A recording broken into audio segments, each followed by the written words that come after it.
Unajua situation yenyewe ni very very difficult. Martha kuje hapa. Martha. Have you finished inviting them? Oh, no. You stand ahead. Have we apologized to them? Yeah, I apologize. You have? Yeah. Have you already? I'll do it again. I think we are not properly assembled. Can these things be shorter than they are?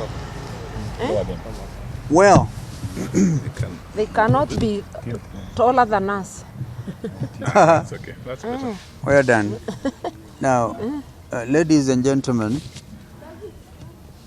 I hope you're all the same mind. You know everybody on this side. And once again, our apologies for keeping you. We had to accompany Jacom to go and say pole to the family, to Mama Eileen and the family. We found they are quite a big team. Today we are going to have our sister mother read our joint statement regarding the tragedy that is facing this country. So our sister mother.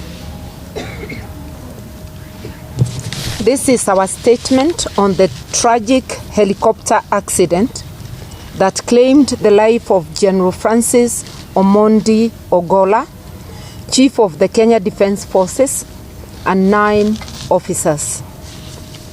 Azimio la Umoja One Kenya Coalition joins all Kenyans and indeed the world in grieving the tragic loss of the Chief of Kenya Defence Forces, General Francis Omondi Ogolla. The General passed on yesterday as a result of a tragic helicopter crash at Kaben-Chepturel boundary between Elgeyo Marakwet and West Pokot counties. General Ogolla died in the course of duty alongside 9 other officers, Major George Benson Magondu, Brigadier Swale Said, Colonel Duncan Keitani, Lieutenant Colonel David Sawe, Captain Sora Mohammed, Captain Hilary Litali, Senior Sergeant John Kenyua Mureithi, Sergeant Cliffons Omondi, and Sergeant Rose Nyawera. This is devastating, not only to the country but more to their families. Fortunately, the brutal hand of death left behind 2 unidentified survivors whom we wish a speedy recovery. We also ask that they be secured and afforded the best treatment that we can afford. We will always remember General Ogolla as a devout patriot and dedicated soldier to the Republic of Kenya from the day he graduated.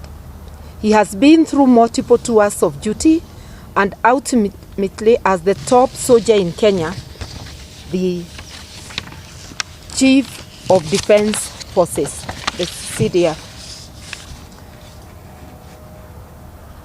He was revered by his colleagues at home and abroad. He has had a service of 40 years. Kenya's 11th CDF was a focused visionary whose impact on our disciplined forces, indeed our nation, will be greatly missed. To General Ogolla's family and the families of the other fallen soldiers, we offer our deepest condolences. At this most difficult moment, we stand with them and our prayers are with them. As Azimio, we are deeply concerned that the Kenya Defence Forces have had several other accidents in the last 12 months, including yesterday's tragic crash.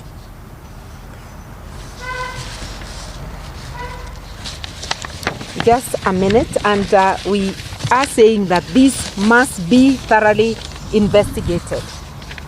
we are aware that it is the Kenya Defence Forces that secures the flights of their commander-in-chief, as well as of their top officer, who is the CDF, the Chief of Defence Forces. They have done so successfully since independence, and yesterday's accident was unprecedented. We are therefore saying that this is of great concern to Kenyans. It needs serious investigation, and it raises pertinent concerns about the safety of our airspace, and especially of our disciplined forces. We need a serious relook into our security equipment, especially the aircraft, and we need to undertake a complete overhaul. Yesterday's unfortunate accident needs expeditious investigations, and this will not only help ease the already tense and anxious feelings of Kenyans, but it will put an end to any speculation. The investigations must be open and reports made to the public.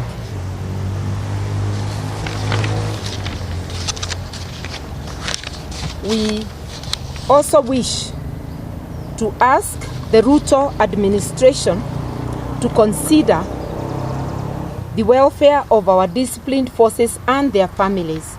And we suggest that in commemoration of Gen Ogolla and the brave soldiers who died yesterday, and the countless unsung heroes, the Disciplined Forces Welfare Fund should be established as soon as possible to address the well-being of our disciplined forces. The questions Kenyans are asking, in conclusion, is whether it is routine for the Chief of Defence Forces to go and inspect construction of classrooms. Was this a plan within the military, or was it a directive? There are many questions which beg answers. Even the visual images of that accident, I don't want to say anything more that may prejudice investigations. They leave us with anxiety, and answers are needed as soon as possible. Once again, our deepest condolences to the families of General Ogolla and the 8 gallant officers who perished with him, and our prayers for quick recovery for the 2 survivors. Yeah. Thank you. Thank you. This was not the one. You kept mixing it.